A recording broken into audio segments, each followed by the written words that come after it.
So one of the most difficult things in jiu-jitsu is you learn a technique, but you can't get into the situation to use it in an actual match. You can drill it a lot, but the hard thing with drilling is often your opponent isn't resisting, so you don't get realistic practice of using the move in sparring. And you really need hard resistance to know if your techniques are actually going to work and to also learn the patterns that go along with them. This is where specific training is extremely useful. It allows you to start from an exact spot that you want, and you spar from there, and it allows you to massively speed up the learning process, as well as identify the problem and sticking points that are causing you difficulty. So this video, I'm going to go through the foundations of how I like to set up my specific training and how you can organize it to massively speed up your development. So the reason specific training works so good is you're massively decreasing the amount of variables you have to consider. If you're doing open guard as a whole, there's so many directions you could go. You could play spider guard, you could play closed guard, you could play de la Riva guard, and it's very difficult to organize that into a way that makes sense. So my advice is always start at the end point first, right? If you start in an arm bar where you have the guy completely locked up and he's defending like this with his arms, you can probably break that down into like the main 5 or 6 variations of how he could defend, and you could really organize that, right? If you're like a white belt or you're a newer person and you learn something like an arm bar and then the match starts standing, it's so hard to even get to the arm bar, and even if you get there, you have so little experience you can't identify the problems, right? So the best points to start in specific training is always at the end points. And this can be true for submissions as well as more complicated positions. Let's say I'm developing a berimbolo. I just did a video on the berimbolo. If you haven't seen it, I can put the link in the description.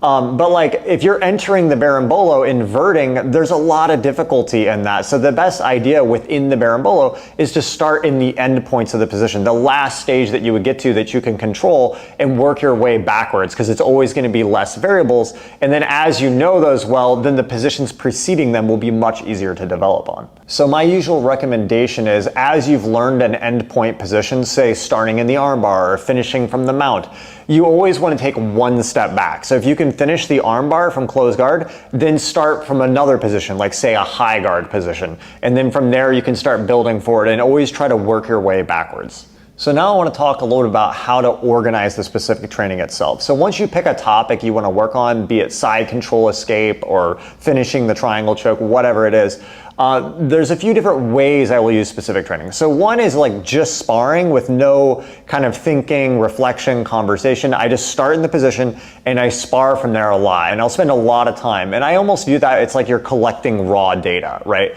So if you say start in the bottom of side control, you might start there and do 20 minutes starting from the bottom of side control. And after you do, 20, 30 sequences, you'll start to notice patterns. Like I keep getting arm barred in this position, or this keeps happening. And you don't have to immediately jump to solving the problem, but a lot of times just identifying the problems that are happening is a huge next step. You could be trying to pass spider guard and then you realize, man, I can't get rid of the lasso. Or you could be trying in the de la Riva guard and you realize this collar grip is really messing with my posture. And that's the first step in developing, coming up with solutions. So once you start identifying a lot of common problems that are appearing in the positions, then I like to get even more specific with my training. So you may think, okay, I'm in side control, I'm working escaping side control, but after you do more of the raw data version where you're seeing what's happening, you might start identifying, man, I have a really hard time with this particular grip, when he has an underhook here or when he has a crossface here. Then I like to start doing more what I call conversational specific training. So I'll start with my partner, I'll say, hey, can you go to this exact position, right? We'll start from there and I'll start resisting and trying to get out. And you want to feel free while you're doing that. If you feel like there's something that's going on that you can't deal with, or you have an idea, you can stop and tell your partner, hey, pause, rewind, go back to that position. Can you apply a little bit of force here? Let me try this. You need to have that interactive ability. Now, again, this is not a replacement for regular training. Of course, you should still be doing a lot of regular normal training, but having some time on the side to do this more conversational specific training is really useful. And again, the idea isn't for it to be so light that it's fake. It should be with full resistance, but you want to be able to control it. So you can set the exact position, tell your opponent to go really hard, identify what's going wrong, and try again.